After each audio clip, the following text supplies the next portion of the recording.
नमस्कार। आज हम बात करने वाले हैं भारत के वर्क कल्चर में हो रहे एक बहुत बड़े एक ऐतिहासिक बदलाव के बारे में। ये एक ऐसा सुधार है जो देश के हर कर्मचारी और हर कंपनी पर असर डालेगा। आइए समझते हैं कि आखिर ये बदलाव है क्या और इसके मायने क्या हैं।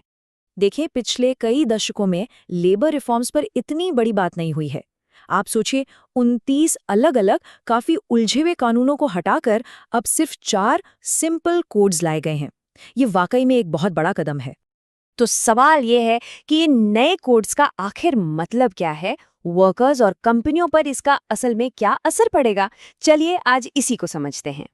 अब देखिए, कोई भी इतना बड़ा बदलाव होता है तो सबसे पहले ये समझना जरूरी है कि आखिर इसकी जरूरत पड़ी ही क्यों। तो चलिए पहले देखते हैं कि पुराने सिस्टम में दिक्कतें क्या थीं। हमारे ज्यादातर लेबर लॉज आज़ादी से भी पहले के या फिर आज़ादी के ठीक बाद के बने हुए थे, मतलब 1930 से 1950 के दौर के। और आज की दुनिया, आज की इकानमी, काम करने का तरीका, सब कुछ पूरी तरह से बदल चुका है। तो साफ है कि वो पुराने कानून आज के दौर में फिट नहीं बैठ रहे थे। तो पुरानी व्यवस्था में प्रॉब्लम क्या थी? असल में ये एक तरह का मकड़जाल था। कानून इतने सारे और इतने कॉम्प्लेक्स थे कि कंपनियों के लिए उन्हें फॉलो करना ही एक बहुत बड़ा सिरदर्द था। और वहीं वर्कर्स को भी अपने अधिकारों को लेकर हमेशा एक कन्फ्यूजन बना रहता था। और बस इन्हीं सब दिक्कतों को दूर करने के लिए सरकार ये 4 नए कॉम्प्रिहेंसिव लेबर कोड्स लेकर आई है। मकसद सीधा है, पूरे सिस्टम को मॉडर्न बनाना, आसान बनाना। तो ये जो 4 नए कोड्स हैं, इन्हें रिफॉर्म के 4 पिलर्स कहा जा रहा है। पहला है कोड ऑन वेजेस, यानी वेतन से जुड़ा कोड। दूसरा, इंडस्ट्रियल रिलेशंस कोड। तीसरा, कोड ऑन सोशल सिक्योरिटी, यानी सामाजिक सुरक्षा। और चौथा, occupational safety, health and working conditions code. यही चारों मिलकर अब नए लेबर सिस्टम की बुनियाद हैं। ठीक है, तो अब आते हैं सबसे जरूरी सवाल पर। इन सब बदलावों का देश के करोड़ों कर्मचारियों पर क्या सीधा असर पड़ेगा? देखिए, सबसे पहला और बड़ा बदलाव है फॉर्मलाइजेशन का। अब हर कर्मचारी को अपॉइंटमेंट लेटर देना कंपनी के लिए जरूरी होगा। इससे चीजें साफ होंगी।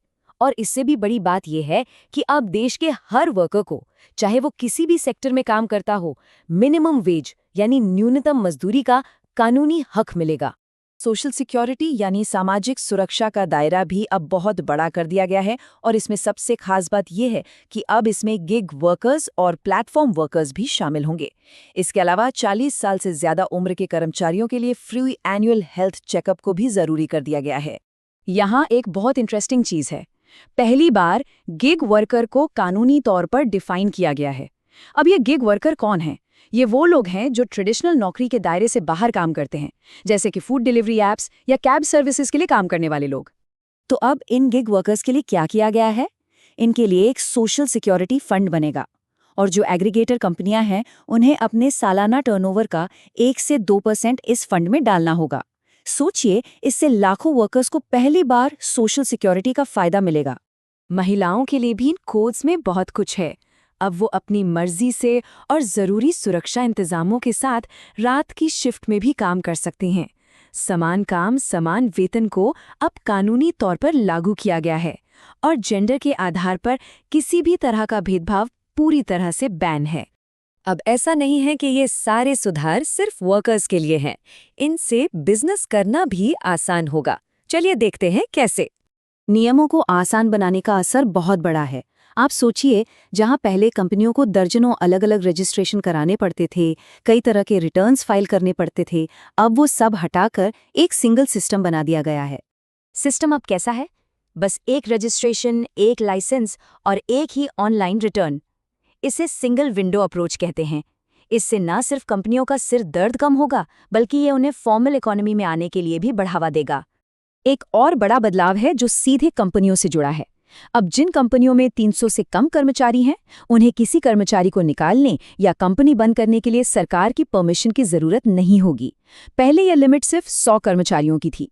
इसका मकसद कंपनियों को काम करने में ज्यादा फ्लेक्सिबिलिटी देना है। तो चलिए अब जरा बड़ी तस्वीर देखते हैं। आखिर इन सभी सुधारों के पीछे का विजन क्या है? सरकार क्या हासिल करना चाहती है? ये जो चार्ट है, ये कहानी को साफ करता है।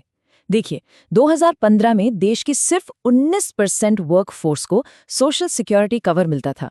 अनुमान है कि 2025 तक ये आंकड़ा 64% तक पहुंच जाएगा। और ये नए कोड्स इस लक्ष्य को हासिल करने में एक बहुत बड़ा रोल निभाने वाले हैं।